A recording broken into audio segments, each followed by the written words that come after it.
Terus bagaimana hubungan dengan anak saya yang sekolah di pesantren, Pak? Hadis-hadis yang mengandung kaidah fikih, ya, seperti misalnya innamal a'malu binniyat. Bismillah, Assalamualaikum warahmatullahi wabarakatuh. Alhamdulillah, wassalatu wassalamu ala rasulillah wa ala alihi wa sahbihi wa man tabi'u bi ihsanin ila yaumiddin. Amma ba'd, para pemirsa Fatwa TV dan pendengar radio yang semoga selalu dalam rahmat, hidayah dan taufik dari Allah Subhanahu wa taala. Senang sekali kita dapat kembali berjumpa dalam program kesayangan kita, Live Interaktif Fatwa TV dengan tema Konsultasi Islam. Dan alhamdulillah pemirsa, program ini diampu oleh guru kita Ustadz Dr. Muzaffar Ad-Darini hafizahullah taala. Dan kemudian salawat dan salam semoga selalu tercurahkan kepada suri taulun kita, Rasul tercinta Muhammad sallallahu alaihi wasallam. Dan pemirsa, alhamdulillah senang sekali sudah hadir bersama kita pemateri kita pada kesempatan kali ini, Ustadz Dr. Muzaffar Ad-Darini. Kita sapa beliau terlebih dahulu. Assalamualaikum Ustaz. Waalaikumsalam warahmatullahi wabarakatuh. Apa kabar Ustaz? Alhamdulillah bikhair. Jazakallah khairan sudah bisa hadir bersama kami di Fatwa TV. Wa jazaka khair. Barakallahu fik. Dan seperti biasa Ustaz, sebelum kita menjawab pertanyaan Ustaz, kami minta untuk antum menyampaikan beberapa nasihat pembuka Ustaz. Baik. Bismillahirrahmanirrahim. Alhamdulillahirabbil alamin. Wassalatu wassalamu ala asyrafil anbiya'i wa sayyidil mursalin. Nabiyyina Muhammadin wa ala alihi wa sahbihi wa man tabi'ahum bi ihsanin ila yaumiddin. Para jemaah sekalian, kaum muslimin dan kaum muslimat rahimani wa rahimakumullah. Pada kesempatan yang baik ini, saya ingin menyampaikan suatu amalan yang sangat istimewa pahalanya. Karena amalan ini bisa benar-benar menjadikan dosa-dosa kita dibersihkan oleh Allah Subhanahu wa taala, sebagaimana saat kita dilahirkan oleh ibu kita. Dan amalan ini bisa kita lakukan dimanapun kita berada. Amalan ini disebutkan di dalam sebuah hadis yang disahihkan oleh Al-Hakim rahimahullahu taala, bahwa Rasulullah sallallahu alaihi wasallam pernah bersabda, "Ma min muslimin yatawadda fayusbighul wudu'a thumma yaqumu fi salatihi faya'lamu ma yaqul illan fatal wa huwa kayawma waladathu ummuh." Tidak ada seorang muslim pun yang berwudu kemudian dia membaguskan wudunya, setelah itu dia berdiri di dalam salatnya. Maksudnya dia menjalankan sholat. Dan dia sadar dengan apa yang dia baca di dalam sholat tersebut. Maksudnya dia benar-benar khusyuk.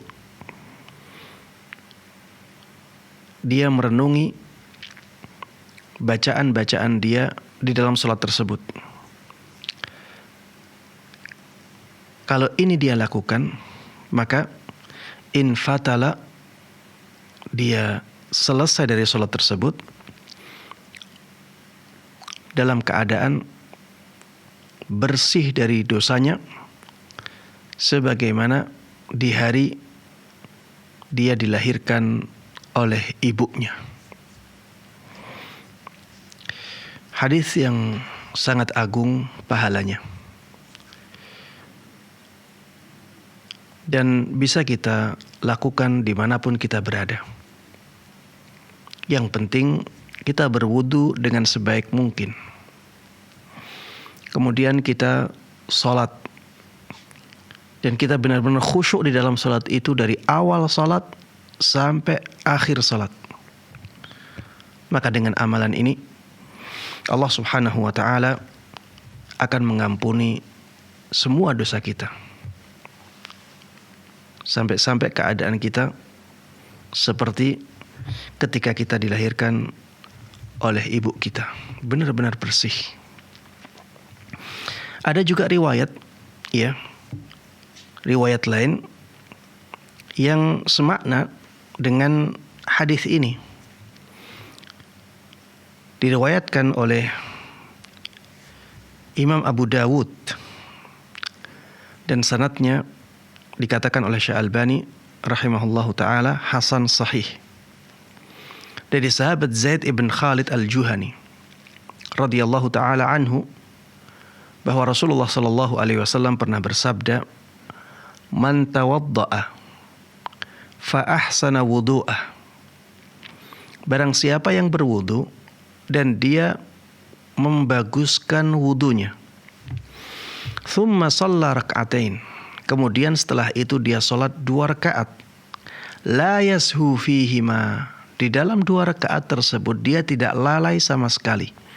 Berarti dia benar-benar khusyuk dari awal salat sampai akhir salat. Ya, ini kesulitannya di sini. Tapi kemudahannya kita bisa lakukan ini kapanpun dan dimanapun. Ya, selama bukan di waktu yang dilarang. Ya, bukan di waktu yang dilarang untuk sholat. Sulitnya di mana? Menjaga kekhusyuan dari awal sampai akhir. La yashu fihima. Dia tidak lalai di dalam 2 rakaat tersebut. Ghufira lahu ma taqaddama min dzambih. Maka dosa-dosanya yang telah lalu diampuni oleh Allah Subhanahu wa taala. Ya.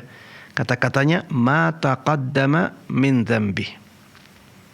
Dan ma di sini adalah ma mausulah, dan ma mausulah termasuk lafal umum di dalam ilmu usul fikih yang menunjukkan makna semua. Ghufira lahu ma taqaddama min dzambih berarti maknanya semua dosanya yang telah lalu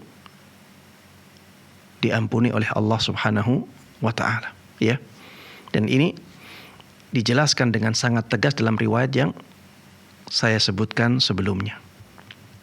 In fatala wa huwa kayauma waladathu ummu. Dia selesai dari salatnya, keadaan dia seperti keadaan di mana atau di hari dia dilahirkan oleh ibunya, benar-benar bersih dari dosa. Maka para jemaah sekalian, mari kita mencoba untuk melakukan amalan ini. Karena kita tahu dosa-dosa kita sangat banyak sekali.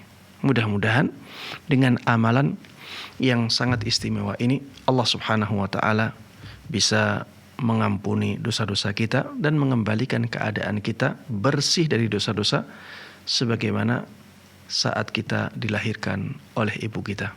Ya, demikian, mudah-mudahan yang singkat ini bermanfaat bagi kita semuanya. Mudah-mudahan kita bisa menerapkannya dan mudah-mudahan kita juga bisa menyebarkannya kepada orang lain. Amin amin ya rabbal alamin. Wassallallahu wasallama wa baraka ala nabiyyina Muhammadin wa ala alihi wa sahbihi wa man tabi'ahum bi ihsanin ila yaumiddin. Walhamdulillahi rabbil alamin. Jazakallah khair Ustaz. Jazak khair. Dan demikianlah pemirsa nasihat pembuka dari Ustaz. Semoga apa yang beliau sampaikan bermanfaat untuk kita semua. Dan kembali kami ingatkan para pemirsa Fatwa TV dan pendengar radio yang semoga selalu dalam rahmat, hidayah dan taufik dari Allah Subhanahu wa taala, bahwasanya live interaktif kita pada kesempatan kali ini juga disiarkan oleh beberapa stasiun radio. Di antaranya ada MDFM Probolinggo, Radio Binbas Yogyakarta, Radio Sahabat Tegal, Radio Hang FM Batam, kemudian Radio Amuba Pangkal Pinang, kemudian Radio Sago FM Sumatera Barat, Radio Gema FM Bontang, Radio Al-Hikmah Banyuwangi, Radio Tuah FM Riau, dan yang terakhir Radio Mas FM Sragen. Kami ucapkan jazakumullahu khairan. Dan bagi para pemirsa Fatwa TV yang ingin bertanya langsung pada Ustadz, Anda dapat menghubungi line interaktif kami di 0331 544 6087. Dan langsung saja Ustadz, kita bacakan pertanyaan pertama Ustadz yang sudah ada Ustadz dari Ibu Purwanti di Jakarta, Ustadz. Assalamualaikum warahmatullahi wabarakatuh, Ustadz. Izin bertanya, bolehkah membeli emas di gerai yang memberlakukan 2 loket? Loket 1 untuk melakukan transaksi pembelian dan pembayaran. Setelah selesai membayar, kita disuruh menunggu untuk nanti dipanggil oleh petugas di loket kedua, Ustadz, untuk pengambilan emasnya. Jazakumullah khairan, Ustadz. Iya, di dalam jual beli emas ya, ini tukar menukar emas dengan uang, ya. Jadi ini 2 benda yang dua-duanya termasuk barang ribawi, berbeda jenis, tapi satu illah, ya, satu illat. Maka disyaratkan harus kontan dalam serah terimanya, dan tidak disyaratkan adanya kesamaan kadar, ya, tamatsulnya, yaitu persamaan kadarnya tidak disyaratkan, sedangkan taqabudnya tetap disyaratkan, ya. Taqabud itu secara langsung diserah terimakan. Taib. Yang ditanyakan adalah apabila jual beli emas atau membeli emas di tempat yang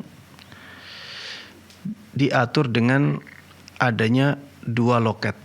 Loket pembelian atau pembayaran, kemudian loket penyerahan emasnya. Kalau dikatakan ini masih dalam satu majelis, maka ini masih dibolehkan, ya. Kalau dikatakan ini masih dalam satu majelis, majelisnya belum selesai karena masih dalam satu ruangan, maka yang seperti ini berarti masih dibolehkan, karena dianggap masih ada serah terima dalam satu majelis itu. Ada taqabud, masih dianggap ada taqabud karena serah terima masih dalam satu majelis. Ya, wallahu taala a'lam. Jazakallah khairan, Ustaz, atas jawabannya. Demikianlah yang bertanya, semoga apa yang Ustaz sampaikan dapat dipahami. Dan kembali kita bacakan pertanyaan yang sudah ada, Ustaz, dari Suji Widati, Ustaz, di Jawa Timur, Kota Surabaya. Assalamualaikum warahmatullahi wabarakatuh, Ustaz. Bagaimana hukumnya kalau uang asuransi pendidikan tiap bulan bayar, waktu jatuh tempo kita ambil sesuai jumlah yang kita setorkan, bunganya kita sumbangkan ke yang membutuhkan, atau bagaimana, Ustaz? Taib. Mendaftar asuransinya tetap tidak dibolehkan, ya. Kalau kita sudah tahu dari awal bahwa asuransi itu tidak dibolehkan, maka kita tidak boleh mendaftarkan diri untuk asuransi-asuransi yang komersial seperti ini. Ya, karena kita tidak dipaksa, kemudian di situ juga ada unsur riba, maka kita tidak boleh mendaftarkan diri pada asuransi-asuransi yang demikian. Kemudian kalau sudah terpaksa atau sudah terlanjur, asalnya tidak tahu, sudah mendaftarkan diri, apakah boleh diteruskan? Maka kalau misalnya bisa tidak diteruskan, maka sudah, ya, berhenti saja. Berhenti saja. Dengan demikian, dengan berhentinya kita dari asuransi tersebut, maka kita akan terbebas dari bahaya riba yang ada dalam asuransi itu. Kalau misalnya sudah mengikuti asuransi tersebut dalam waktu yang sangat lama, hanya tinggal misalnya beberapa bulan, tinggal beberapa kali pembayaran, dan kalau tidak dibayar nanti bisa jadi tidak bisa mengambil uang yang distorkan sama sekali, maka di sini kita memilih jalan akhafud dararain. Memilih mudarat yang paling ringan. Yaitu kita tetap teruskan akad tersebut. Kemudian nantinya yang kita ambil adalah uang yang kita setorkan. Adapun sisanya maka kita salurkan ke lembaga-lembaga yang bisa menyalurkannya ke misalnya pembangunan fasum, fasilitas umum, pembangunan jalan, atau diberikan kepada fakir miskin. Kita sendiri juga bisa, ya. Kita berikan kepada fakir miskin. Dan ini bukan sedekah yang ada pahalanya. Ya. Jangan dianggap ini sedekah yang ada pahalanya dari orang yang mengeluarkannya. Orang yang mengeluarkannya tersebut tidak mendapatkan pahala dari sisi sedekahnya, tapi dia mendapatkan pahala dari sisi takhallusnya dari harta yang diharamkan. Takhallus itu membersihkan diri dari harta yang diharamkan. Ya, karena ini harta haram. Ini harta riba. Harta haram itu tidak boleh kita gunakan untuk beribadah. Ya. Kalau kita gunakan untuk beribadah, maka Allah Subhanahu wa taala tidak menerima amal ibadah itu. Innallaha ta'ala thayyibun la yaqbalu illa thayyiba. Sesungguhnya Allah Subhanahu wa taala adalah zat yang maha baik. Allah tidak menerima kecuali dari yang baik. Ya. Ini harta riba, ketika kita sedekahkan maka tidak akan diterima oleh Allah Subhanahu wa taala sebagai sedekah. Tapi ketika kita keluarkan dari harta kita dengan niat agar kita terbebas dari harta riba, kita mendapatkan pahala dari amalan ini, bukan amalan sedekahnya, tapi amalan kita membersihkan diri dari harta yang diharamkan oleh Allah Subhanahu wa taala, ya. Demikian wallahu taala alam. Barakallahu fiik, jazakallahu khairan. Demikianlah, semoga Allah selalu memberikan hidayah dan taufik kepada penanya, keluarga dan kita semua. Dan kembali kepada kami ingatkan pada para pemirsa Fatwa TV dan pendengar radio, Anda dapat bertanya secara langsung pada Ustadz dengan menghubungi line interaktif kami di 0331544687. Dan kembali kita bacakan pertanyaan Ustadz yang sudah ada dari Himawan di Jawa Tengah, Ustadz, Kabupaten Semarang. Assalamualaikum warahmatullahi wabarakatuh, Ustadz. Assalamualaikum. Izin bertanya, bagaimana hukum bekerja sama dengan lembaga ribawi sedangkan barang yang saya jual untuk kepentingan sosial, tetapi Anda juga harus mengemas barang dengan logo lembaga tersebut, Ustaz? Barakallahu fiik. Baik, Allah Ta'ala alam, yang saya lihat ya kerjasama yang seperti ini tidak dibolehkan. Dari sisi sebenarnya kalau kerjasama untuk kebaikan itu pada asalnya boleh ya. Tapi kenapa ini diharamkan? Ada alasannya. Alasannya adalah karena ada sisi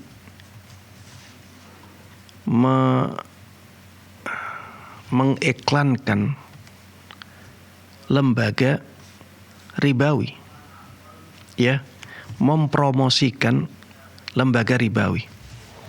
Karena dalam kerjasama ini ada promosi lembaga ribawi, maka ini menjadi tidak dibolehkan, ya.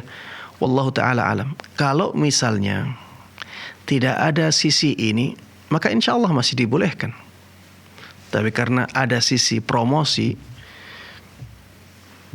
untuk lembaga ribawinya, ada logo bank ribawinya di situ, maka seperti ini tidak dibolehkan. Allah ta'ala alam. Karena nantinya orang-orang akan tertarik dengan lembaga ribawi itu. Dan ini jelas ya menguatkan sesuatu yang buruk.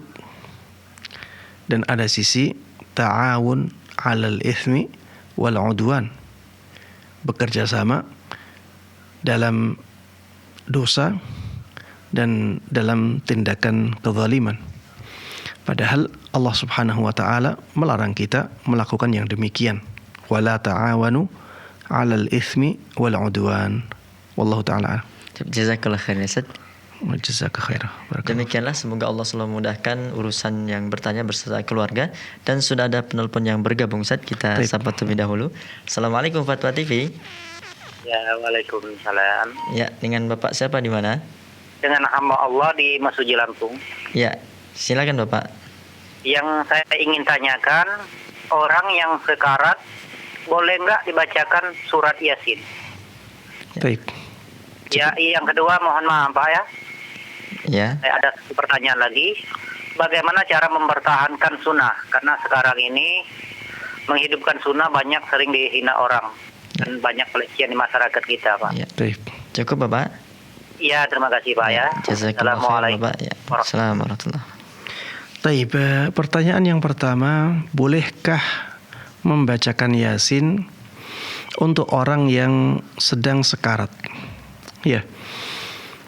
Ini ada hadis yang berkaitan dengan ini, yaitu sabda Nabi kita Muhammad sallallahu alaihi wasallam, laqinu iqra'u ala mautakum Yasin. Iqra'u ala mautakum Yasin. Bacalah Yasin untuk orang yang mendekati kematian dari kalian. Bacalah Yasin untuk orang yang mendekati kematian dari kalian. Hadis ini para jamaah sekalian rahimani wa rahimakumullah adalah hadis yang didhaifkan oleh banyak ulama. Di antaranya Imam Nawawi rahimahullahu taala. Beliau mengatakan di dalam hadis ini ada 2 perawi yang majhul. Sehingga dari sisi sanad sebenarnya hadis ini lemah. Kalau misalnya kita ingin membaca Yasin untuk orang yang sedang sekarat, maka sebenarnya di sana ada sebagian ulama salaf yang memang mencontohkannya. Sehingga amalan yang seperti ini amalan yang bisa ditolerir. Amalan yang bisa ditolerir. Karena dengan keberkahan Al-Quran, maka orang yang sedang sekarat bisa dimudahkan untuk keluar nyawanya oleh Allah Subhanahu wa taala. Ya. Kenapa di sini dibolehkan? Karena ada sebagian ulama salaf yang menjalankannya. Tapi kalau misalnya itu tidak dilakukan, maka Allah taala alam itu lebih aslam, lebih selamat, karena hadis yang menjadi dasar dalam masalah ini lemah. Lebih baik ditalqin, ya, dan didoakan. Lebih baik ditalqin dengan kata-kata la ilaha illallah, karena hadis yang menjelaskan tentang itu hadis yang sahih. Laqinu mautakum la ilaha illallah. Talqinlah orang-orang yang mendekati kematian dengan la ilaha illallah, ya. Lebih baik ditalqin dengan la ilaha illallah atau didoakan, ya. Wallahu taala alam. Yang Pertanyaan yang kedua tentang bagaimana mempertahankan sunnah, ya. Di zaman yang sunnah sedang dimusuhi. Ya, yang pertama kita harus banyak berdoa kepada Allah Subhanahu wa taala dengan doa yang paling sering dipanjatkan oleh Nabi kita Muhammad sallallahu alaihi wasallam, yaitu doa ya muqallibal qulub tsabbit qalbi ala dinik. Wahai zat yang membolak-balikkan hati, teguhkan hatiku di atas agamamu. Tentunya yang dimaksud dengan agama di sini adalah agama yang lurus, agama yang sesuai dengan tuntunan Nabi kita Muhammad sallallahu alaihi wasallam. Kemudian yang kedua, semangatlah untuk terus belajar sunnah. Semangatlah terus untuk belajar sunnah. Ya, sunnah yang saya maksud adalah belajar agama Islam yang sahih, ya, terutama dalam masalah akidah. Akidahnya diperdalam, ya. Kalau sudah memperdalam akidah, maka belajarlah sunnah-sunnah Nabi Muhammad SAW, tuntunan beliau dalam sholat bagaimana, tuntunan beliau dalam puasa bagaimana, tuntunan beliau dalam misalnya amalan-amalan ibadahnya bagaimana, dan kita berusaha untuk menerapkannya sebaik mungkin. Kemudian yang ketiga, carilah teman yang semangat menerapkan sunnah. Cari teman akrab yang semangat menerapkan sunnah. Dan perbanyak teman-teman yang demikian. Kalau bisa membuat komunitas sendiri. Ya, membuat komunitas sendiri. Di lingkungan yang nantinya di lingkungan tersebut benar-benar orang-orang yang punya semangat untuk menerapkan sunnah Nabi Muhammad SAW. Sehingga kita berada di lingkungan yang kondusif, lingkungan yang baik, yang menjadikan kita semakin kuat dalam kebaikan. Ya, demikian. Wallahu ta'ala alam. Jazakallah khairan Ustaz. Jazakallah khairan. Demikianlah, semoga Allah selalu menolong penelpon, keluarga beserta kita semua untuk selalu istiqomah di atas sunnah Rasulullah SAW. Dan sudah ada penelpon kembali yang sudah bergabung Ustaz. Kita sapa terlebih dahulu. Assalamualaikum Fatwa TV. Waalaikumsalam warahmatullahi wabarakatuh. Ya, dengan Bapak siapa di mana? Abu Adi di Bekasi. Ya, silakan Bapak. Ustadz, izin bertanya Ustadz. Baik. Ya. Pertanyaannya adalah, bolehkah kita mandi besar meniatkan sekaligus dengan niat wudhu? Namun pada saat mandi berlangsung, kita masih membersihkan kemaluan kita maupun keluar air seni kita. Pertanyaannya, apakah membatalkan wudhu itu sendiri, Ustadz? Terus yang kedua, kita kalau lagi hujan itu disunahkan untuk sholat berjamaah di rumah. Nah, bagaimana dengan adakah batasan-batasan hujan seperti apa, Ustadz? Besar atau gerimis? Bagaimana dengan kalau kita punya payung gitu loh? Baik. Ya. Apakah gugur itu kita sholat berjamaahnya di masjid itu, Ustaz? Ya. Pencerahannya, jazakallahu khairan. Ya, iya Baik. Bapak. Ya. Pertanyaan yang pertama tentang apa tadi? Yang mandi besar, niat Baik. mandi besar. Iya, tentang mandi besar ya. Yang disunahkan dalam mandi besar adalah kita berwudu sebelum mandi besar. Ya. Sebagaimana disebutkan di dalam hadis Aisyah radhiyallahu taala anha. Ibunda kita mengatakan bahwa dahulu Rasulullah sallallahu alaihi wasallam itu biasa berwudu sebelum mandi besar. Jadi lakukan wudu sebelum mandi besar. Tapi sebelum wudu ya, kita bersihkan dahulu kemaluan kita. Bersihkan kotoran-kotoran yang ada di kemaluan kita. Kemudian setelah itu baru berwudu. Selesai berwudu baru mulai untuk mandi besar.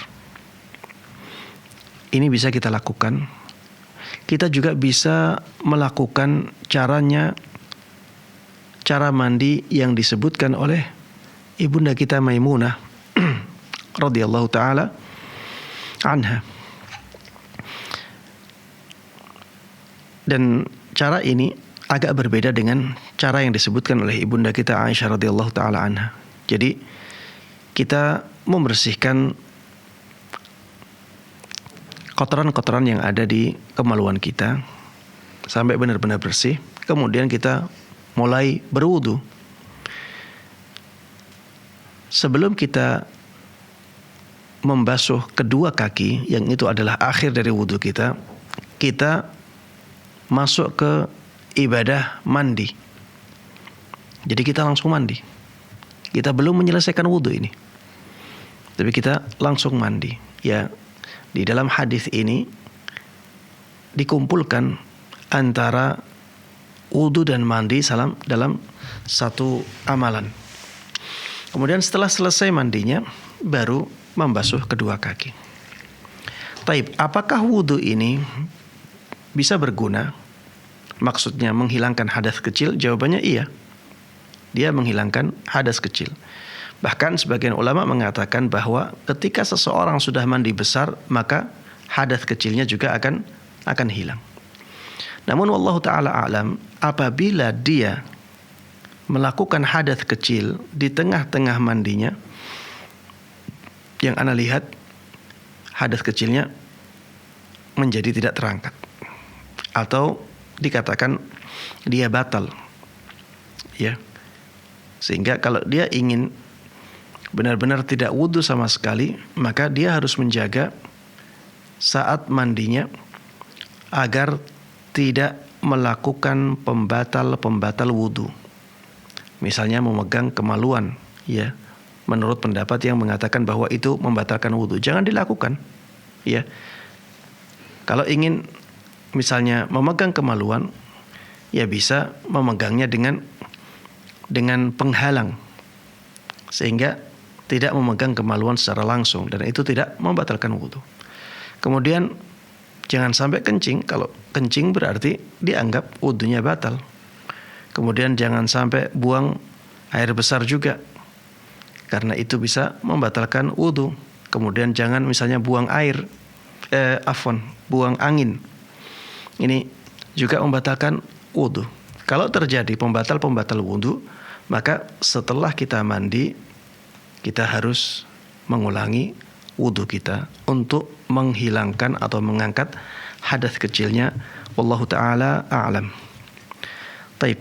Pertanyaan yang kedua. Pertanyaan kedua Ustaz, yang ketika hujan salat wajib. Taib. Hujan yang menggugurkan kewajiban untuk salat berjamaah adalah hujan yang mengganggu kita ketika salat berjamaah.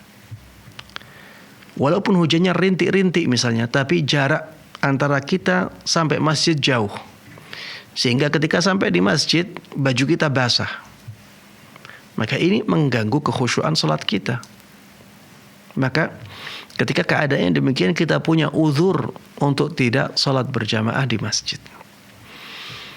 Adapun ketika jarak di masjid dekat, ya, dan kita mudah untuk sampai ke sana,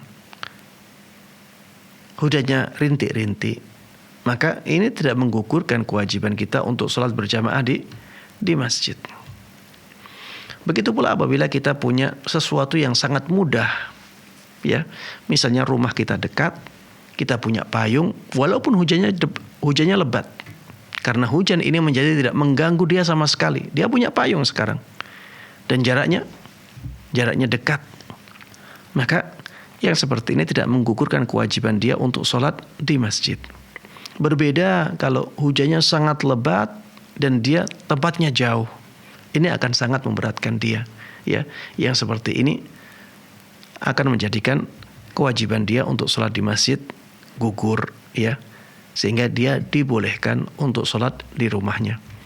Wallahu ta'ala alam. Intinya batasannya adalah tadi, apakah hujan itu akan mengganggu sholat dia ataukah tidak. Kalau hujan tersebut bisa mengganggu sholat dia, maka dia menggugurkan kewajiban untuk sholat di masjid. Kalau tidak, maka tidak menggugurkan kewajiban untuk sholat di masjid. Wallahu ta'ala alam. Jazakallah khairan Ustaz. Barakallah. Ya, fikum barakallah. Demikianlah, semoga Allah selalu memudahkan urusan Bapak yang bertanya beserta keluarga di Bekasi. Dan kembali kita sapa penelpon yang sudah bergabung Ustaz. Ya. Assalamualaikum Fatwa TV. Ya, assalamualaikum warahmatullahi wabarakatuh. Waalaikumsalam warahmatullahi wabarakatuh. Dengan Ibu siapa di mana? Rusmini dari Pacitan. Ya, silakan Ibu. Ya, assalamualaikum warahmatullahi wabarakatuh. Ustaz. Waalaikumsalam Ya. warahmatullahi wabarakatuh. Ya, Bu Rusmini, silahkan. Ya, ini saya mendapat cobaan dari Allah yang bertubi-tubi, Ustaz. Yang sering Mohon maaf Ibu, suaranya kurang begitu jelas Ibu. Ya, mohon maaf, kondisi saya memang agak kurang sehat, Ustaz. Saya mendapat cobaan dari Allah Subhanahu wa Ta'ala yang bertubi-tubi, Ustaz. Dulu pernah saya tanyakan ibu saya yang punya pendirian kuat, kalau orang meninggal tidak di 7 hari 10 hari itu, sekarang ternyata diberi oleh Allah cobaan kena stroke. Sudah 1,5 bulan kurang lebihnya. Terus saya selalu merawat siang dan malam. Kemudian saya juga diberi cobaan, saya jatuh di lantai. Ini bahu kanan saya ini patah sampai tulangnya itu meleset, kemudian dioperasi di Rumah Sakit Kustati Solo, Ustaz. Sampai sekarang saya belum normal kesehatan saya. Yang saya maksud, bagaimana saya bisa sabar menerima cobaan dan doa yang bagaimana yang kita lantunkan kepada Allah Subhanahu wa taala. Kalau saya memohon kepada Allah, berilah yang terbaik kepada ibu saya. Kalau memang Allah memberi yang terbaik dipanggil, panggillah dengan husnul khotimah. Kalau memang masih diberi usia, berilah usia yang berbarokah, bisa meningkatkan ibadah. Kemudian saya sendiri, ini mohon bagaimana agar saya bisa menerima cobaan yang saya terima ini dengan sabar. Kalau saya bicara sama orang ditanya bagaimana saya menceritakan awal mula kejadian itu, apa termasuk saya itu tidak menerima takdir, apa saya itu termasuk tidak sabar, Ustaz? Ya, cukup Ibu. Yang terakhir, selama saya bergaul di Fatwa TV, kalau nggak salah mulai awal tayangan percobaan sampai saat ini saya insya Allah selalu mengikuti. Apabila saya ada kesalahan sama Ustadz lahir dan batin dan saya tidak tahu umur saya mohon maaf besar-besarnya pada Ustadz. Juga saya minta tolong Ustadz sama istri Ustadz, salam saya disampaikan.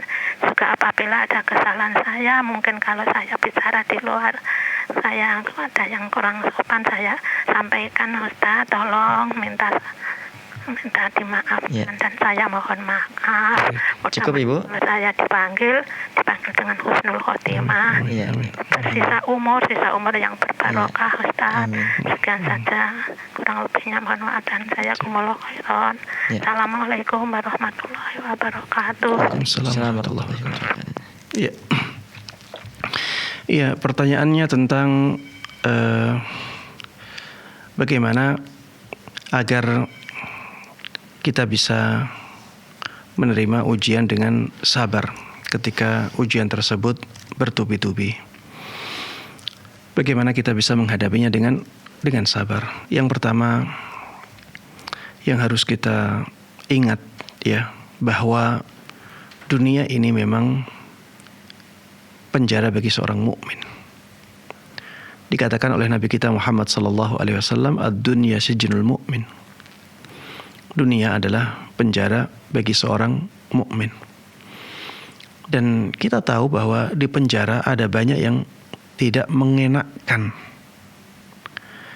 Di dalam hadis lain Rasulullah sallallahu alaihi wasallam juga mengatakan bahwa kehidupan dunia ini seperti orang yang safar, ya. Kullun nas yaghdu faba'i'un nafsahu famu'tiquha aw mubiquha. Semua orang itu akan pergi. Semua orang itu dalam perjalanan pergi. Dan semuanya mempertaruhkan dirinya. Dia bisa memerdekakan dirinya dari siksa neraka, atau kemungkinan yang kedua, dia mencelakakan dirinya, menjerumuskan dirinya ke dalam neraka. Ketika dikatakan bahwa kehidupan dunia ini ya seperti orang yang bepergian, maka jelas safar ini akan banyak sesuatu yang tidak mengenakkan. Dan kehidupan dunia memang seperti itu. Kita harus sabar dalam menghadapinya. Dan kita harus sadar akan hal ini. Akan banyak cobaan yang kita hadapi. Namun ingatlah bahwa tidak ada satupun cobaan yang kita rasakan. Tidak ada satupun kesusahan, kepayahan yang kita hadapi dan kita alami, kecuali kita akan mendapatkan pahala dari Allah Subhanahu wa ta'ala ketika kita bersabar dalam menjalaninya. Ketika kita menerima dengan lapang dada apa yang menjadi cobaan kita. Kemudian semakin berat cobaan yang diberikan oleh Allah kepada kita, maka semakin besar pahala yang Allah berikan kepada kita ketika kita bisa bersabar. Ya. Makanya Rasulullah sallallahu alaihi wasallam pernah mengatakan, "Inna 'idhama al-jaza' ma'a 'idhami al-bala." Sesungguhnya agungnya balasan itu sebanding dengan agungnya cobaan. Semakin besar cobaannya, maka semakin besar pahalanya. Dan ingatlah bahwa ketika kita bersabar menghadapi cobaan, maka Allah Subhanahu wa ta'ala akan meninggikan derajat kita di sisinya. Makanya para nabi itu menjadi orang-orang yang paling berat cobaannya.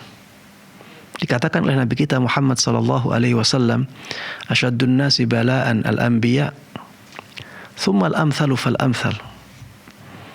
Orang yang paling berat cobaannya adalah para nabi. Karena mereka lah yang paling tinggi derajatnya di sisi Allah Subhanahu wa ta'ala. Tsummal amthalu fal amthal. Kemudian orang yang terbaik setelah mereka, kemudian orang yang terbaik setelah mereka. Katakan oleh Nabi kita Muhammad sallallahu alaihi wasallam, seseorang akan diuji oleh Allah Subhanahu wa ta'ala sesuai dengan kekuatan agamanya.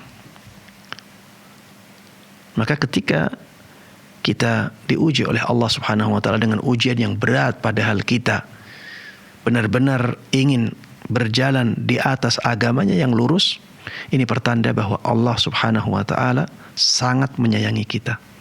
Itu pertanda bahwa Allah Subhanahu wa ta'ala ingin meninggikan derajat kita di sisi Allah Subhanahu wa ta'ala. Kemudian yang harus kita yakini juga bahwa setiap musibah itu pasti ada hikmahnya. Tidak mungkin Allah Subhanahu wa ta'ala menimpakan musibah murni tidak ada hikmahnya sama sekali. Ini tidak mungkin. Dan ingatlah bahwa kadang-kadang kita itu membenci sesuatu, padahal sebenarnya sesuatu itu lebih baik bagi kita. Padahal Allah Subhanahu wa ta'ala menjadikan banyak kebaikan pada sesuatu tersebut.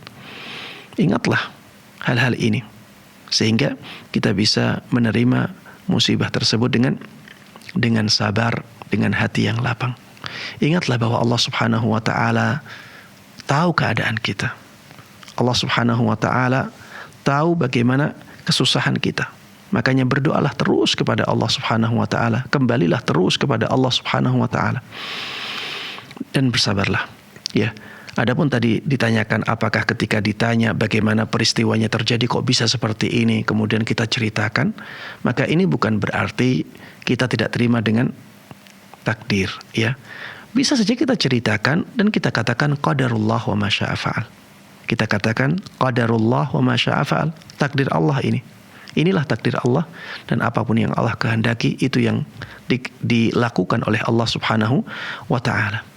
Kemudian tadi ditanyakan tentang orang tua, bagaimana sikap kita terhadap orang tua yang keadaannya seperti itu, ya. Tidak ada pilihan lain kecuali mendoakannya agar mendapatkan hidayah. Kemudian doakan agar diberikan yang terbaik oleh Allah Subhanahu wa ta'ala, ya. Mudah-mudahan diberikan yang terbaik oleh Allah Subhanahu wa ta'ala, mudah-mudahan diberikan pahala, diberikan hidayah, diberikan ampunan oleh Allah Subhanahu wa ta'ala. Doakan dengan doa-doa kebaikan. Karena keadaannya ibu tadi sudah lemah juga karena terkena musibah yang sampai jatuh dan sampai patah tulang, maka banyak berdoa saja kepada Allah Subhanahu wa ta'ala, banyak berzikir kepada Allah Subhanahu wa ta'ala, yang dengannya Allah Subhanahu wa ta'ala akan memberikan balasan-balasan dan pahala-pahala yang agung darinya. Wallahu ta'ala alam. Jazakallah khairan Ustaz. Jazakallah khairan. Demikianlah, semoga Allah segera mengangkat segala musibah yang menimpa Ibu Rosmini dan keluarga di Pacitan. Amin. Dan kembali kita sapa Ustaz penelpon yang sudah bergabung Ustaz. Assalamualaikum Fatwa TV. Waalaikumsalam warahmatullahi wabarakatuh. Ya, dengan Bapak siapa di mana? Dari Bapak Saleh Haji di Bengkulu. Ya, silakan Bapak. Pertanyaan pertama, Ustadz, bagaimana sikap kita yang menghadapi suatu amalan, sebagian disohhikan oleh para ulama dan sebagian didoibkan begitu. Baik. Apakah kita meninggalkan amalan itu? Ya. Atau kalau kita ingin mendapatkan pahala, kita mengamalkan amalan yang didoibkan itu, Pak, supaya kita dapat pahala begitu. Ya. Nah, yang kedua, tentang ini Ustadz, akhir hayat la ilaha illallah, talkinkan la ilaha illallah. Ya. Jadi kalau kita membaca la ilaha illallah, nah kita tidak punya kesempatan istighfar gitu Ustadz. Baik. Nah, apakah kita diampuni dosa-dosanya Ustadz dengan ucapan la ilaha illallah di akhir hayat kita, walaupun kita tidak sempat istighfar karena kita sering la ilaha illallah gitu Ustadz. Baik. Cukup Bapak. Assalamualaikum warahmatullahi wabarakatuh. Waalaikumsalam warahmatullahi wabarakatuh. Baik. Pertanyaan yang terakhir dulu yang ingin saya jawab ya. Di dalam sebuah hadis disebutkan laqinu mautakum la ilaha illallah. Talkinlah orang-orang yang mendekati kematiannya dari kalian dengan ucapan la ilaha illallah. Ini menunjukkan bahwa di saat sakaratul maut yang paling afdal dibaca oleh seseorang adalah kalimat tahlil, ya. Sehingga ketika ini yang diucapkan, maka tidak usah memikirkan zikir-zikir yang lain. Ambil yang paling afdal. Kemudian disebutkan juga di dalam hadis lain, man kana akhiru kalamihi la ilaha illallah dakhalal jannah.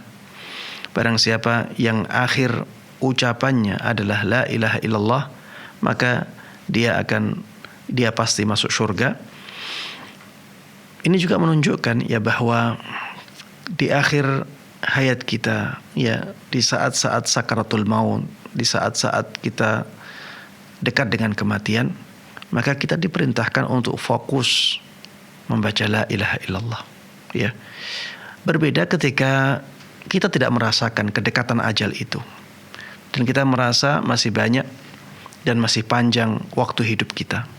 Maka di sini lebih baik kita variasikan zikir kita. Kadang memperbanyak la ilaha illallah, kadang memperbanyak solawat, kadang memperbanyak tasbih, kadang memperbanyak hamdalah, kadang memperbanyak takbir, kadang memperbanyak al-kalimah at-tayyibah, subhanallah walhamdulillah wa la ilaha illallah wallahu akbar, dan memperbanyak zikir-zikir yang lainnya. Kita variasikan, karena zikir-zikir tersebut mempunyai pahala yang berbeda-beda, dan kita ingin mendapatkan variasi pahala yang berbeda-beda tersebut. Tapi ketika kita sudah merasa mendekati ajal kita, maka fokuslah untuk memilih yang paling afdal. Afdalul dzikri la ilaha illallah, afdalu ma qultu ana wan nabiyyuna min qabli la ilaha illallah wahdahu la syarikalah lahul mulku wa lahul hamdu wa huwa ala kulli syai'in qadir. Dan ketika seseorang dikatakan masuk surga, ya sudah, ya, tidak usah berpikir dosa-dosanya. Itu berarti dosa-dosanya sudah diampuni oleh Allah Subhanahu wa taala. Coba lihat ya dalam sebuah hadis tentang keutamaan tauhid, bahwa apabila ada seorang hamba dia melakukan dosa yang sangat banyak sampai sepenuh bumi, kemudian dia menghadap kepada Allah Subhanahu wa taala tanpa melakukan kesyirikan sedikit pun, maka Allah akan datangkan ampunan sepenuh bumi juga.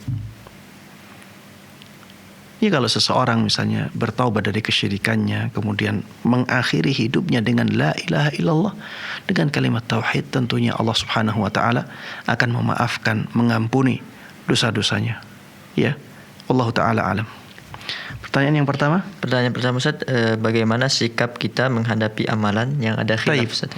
Kita sebagai orang yang tahu ilmu hadis ataukah tidak tahu ilmu hadis? Kita sebagai orang awam ataukah kita sebagai seorang yang berilmu? Ini nanti konsekuensinya berbeda. Kalau kita sebagai orang yang berilmu, kita tahu ilmu hadis dan kita tahu ada dua orang ulama yang berbeda pendapat dalam menghukumi hadis tertentu, maka tugas kita adalah melihat dalil masing-masing. Yang mendhaifkan atau yang melemahkan alasannya apa? Yang menguatkan alasannya apa? Kemudian kita perbandingkan. Kita bandingkan mana yang lebih kuat pendapatnya, mana yang lebih kuat alasannya. Dan kita tidak boleh fanatik, ya. Kita tidak boleh fanatik dalam hal ini. Kita harus objektif. Taib, ini kalau kita mampu untuk menelaah dalil-dalilnya. Kita sebagai seorang yang alim, sebagai seorang yang terpelajar, mampu memahami dalil-dalil dengan baik. Maka yang kita lakukan adalah ini. Tapi kalau kita sebagai seorang yang awam, kita tidak tahu tentang ilmu hadis, ya, kita juga pengetahuannya tentang ilmu fikih sedikit, maka berpegang teguhlah dengan firman Allah Subhanahu wa taala, "Fas'alu ahla dzikri in kuntum la ta'lamun." Bertanyalah kepada ahli ilmu apabila kalian tidak tahu. Rujuklah perkataan para ulama. Kalau misalnya kita, ya, yang kita tahu Syekh Albani misalnya. Dan kita tahu Syekh Albani memang benar-benar sangat ahli dalam masalah ini. Kita tidak kurang punya kepercayaan kepada ulama lain misalnya dalam ilmu hadis. Kemudian Syekh Albani mengatakan ini sahih, ini hadisnya kuat, ini bisa dijadikan sebagai sandaran amalan, ya sudah. Lakukan itu. Itu kewajiban kita sebagai seorang yang awam, seorang yang tidak tahu. Ya, dan ini termasuk di antara bentuk bertanya kepada ahli ilmu. Bertanya kepada ahli ilmu bukan hanya bertanya kepada orang yang masih hidup saja, tapi bertanya kepada orang yang sudah meninggal dengan membaca fatwa-fatwa mereka. Itu juga termasuk dalam keumuman firman Allah Subhanahu wa taala, "Fas'alu ahla dzikri in kuntum la ta'lamun." Ya, wallahu taala alam. Ya, jazakallah khairan Ustaz. Barakallahu fik. Ya, fikum barakallah. Demikianlah, semoga Allah menjadikan penanya, keluarga dan kita semua orang-orang yang husnul khatimah. Dan kembali kita sapa Ustaz penelpon yang sudah bergabung. Assalamualaikum Fatwa TV. Waalaikumsalam warahmatullahi wabarakatuh. Ya, dengan Ibu siapa di mana? Dengan hamba Allah di Bandung Barat. Ya, silakan Ibu. Ini mau tanya Ustadz, Iya. Mistoharoh. Ana pernah dengar kalau kita setelah sebelum bersuci dari haid, ketika kita akan mandi junub itu harus diusapkan mistoharoh. Saya ingin tahu mistoharohnya, cara makainya bagaimana, dan itu seperti apa sih Ustadz bentuknya. Boleh satu lagi? Ya, cukup jelas Ustaz. Iya. Paham. Ya, silakan Ibu, pertanyaan selanjutnya. Berkenaan dengan ini Ustadz, Ana pernah dengar hadis as-sabru fi sodamatil ula, kesabaran itu pada awalnya gitu. Lantas bagaimana kalau ketika kita misalnya diuji, waktu itu pernah misalnya kita lama tidak mempunyai anak, setahun 2 tahun, itu waktu yang sangat sulit. Bukan tidak bersabar, tapi kadang-kadang kita adalah sedikit menangis. Apakah itu termasuk tidak sabar di awal, dan apakah kesabaran yang kemudian itu masih mendapatkan pahala? Cukup Ibu. Cukup Ustaz. Jazakumullah khair. Ya. Iya, yang ditanyakan yang pertama adalah masalah ya mistoharah, ya. Maksudnya adalah itu parfum yang dikhususkan untuk menjadikan alat vital wanita menjadi lebih harum, ya. Memang memarfumi alat vital setelah selesai dari haid itu disunahkan, ya, itu disunahkan. Tapi ini tidak terbatas pada misk toharah, tidak terbatas pada jenis parfum tertentu, tidak. Intinya semua parfum yang bisa menghilangkan bau untuk alat vital wanita, ya, ini disunahkan, ya, ini disunahkan. Caranya bagaimana? Caranya Ya dengan menaruh atau misalnya mengusapkan parfum tersebut di alat vitalnya. Bisa langsung, bisa dengan menaruh misalnya kain, kemudian kain tersebut diletakkan di tempat itu. Intinya tindakan yang bisa menjadikan alat vital itu menjadi harum. Ini yang disunnahkan ya. Jadi tidak ada cara khusus, tidak ada juga penentuan jenis parfumnya.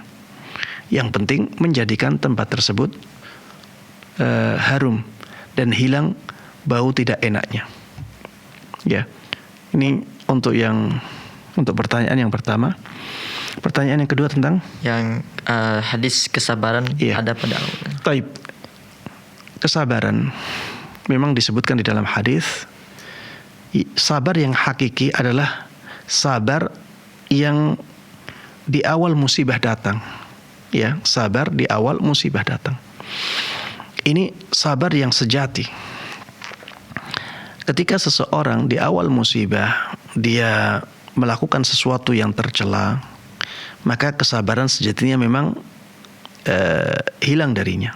Tapi bukan berarti kesabaran yang berikutnya itu tidak berpahala. Misalnya di awal dapat musibah dia tidak sabar. Kemudian setelah itu dia bisa mengatur hatinya untuk bersabar dan menerima musibah tersebut dengan baik. Maka Anda melihat ya, kesabaran yang berikutnya ini yang diusahakan oleh dia juga akan mendatangkan pahala dari Allah Subhanahu wa ta'ala. Bukan berarti kalau sudah gagal di awal kemudian ya tidak mengusahakan sabar untuk waktu-waktu yang berikutnya. Tidak demikian ya. Tapi kalau misalnya ada orang yang bisa sabar dari awal, maka itulah kesabaran yang benar-benar sempurna, benar-benar sejati, ya benar-benar hakiki. Tapi ya kalau misalnya kita tidak kuat untuk sampai pada derajat tersebut, maka paling tidak kita mengusahakan derajat yang di bawahnya. Kita tetap berusaha untuk bersabar ya, dan Allah Subhanahu wa taala akan memberikan balasan terhadap usaha kita dalam melakukan kesabaran itu ya. Wallahu taala a'lam. Kemudian tadi disebutkan ya, apabila kita bersedih di awal kemudian menangis ketika mendapatkan musibah, apakah ini termasuk ketidaksabaran dalam menghadapi musibah? Jawabannya belum tentu. Jawabannya belum tentu, karena kesedihan, menangis itu bisa jadi merupakan efek yang alami, sebagaimana Rasulullah SAW dahulu ketika anak beliau meninggal yaitu Ibrahim, beliau menangis. Tapi bukan berarti itu tidak sabar menghadapi musibah ya. Wallahu taala alam. Ketidaksabaran menghadapi musibah adalah ketika seseorang merasa tidak rela dengan apa yang terjadi ya, merasa tidak rela dengan apa yang terjadi, atau bahkan menampakkan ketidakrelaan tersebut dengan ucapan dia atau dengan perbuatan dia. Itulah ketidakrelaan dalam menghadapi musibah ya. Wallahu taala alam. Jazakallah khairan Ustaz. Dan tadi adalah pertanyaan terakhir kita Ustaz pada kesempatan kali ini. Dan kami ucapkan jazakallah khairan Ustaz atas waktu dan ilmu Ustaz. Jazakum khairan. Ya. Dan demikianlah para pemirsa Fatwa TV dan pendengar radio yang semoga selalu dalam rahmat, hidayah dan taufik dari Allah Subhanahu wa taala. Anda dapat terus menyaksikan live interaktif Fatwa TV pada setiap hari Senin hingga Jumat. Dan bagi Anda yang ingin mengetahui informasi seputar Fatwa TV dan Dewan Fatwa Perhimpunan Al-Irsyad, Anda dapat mengunjungi website kami di www.dewanfatwa.com. Dan semoga apa yang Ustaz sampaikan pada kesempatan kali ini bermanfaat untuk kita semua. Kita tutup live interaktif kita pada kesempatan kali ini dengan doa kafarul majlis. Subhanakallahumma bihamdika asyhadu an la ilaha illa anta astaghfiruka wa atubu ilaik. Wassalamualaikum warahmatullahi wabarakatuh. Assalamualaikum. Terus bagaimana hubungan dengan anak saya yang sekolah di pesantren ya? Hadis yang mengandung kaidah fikih ya, seperti misalnya innamal a'malu binniyat. Ini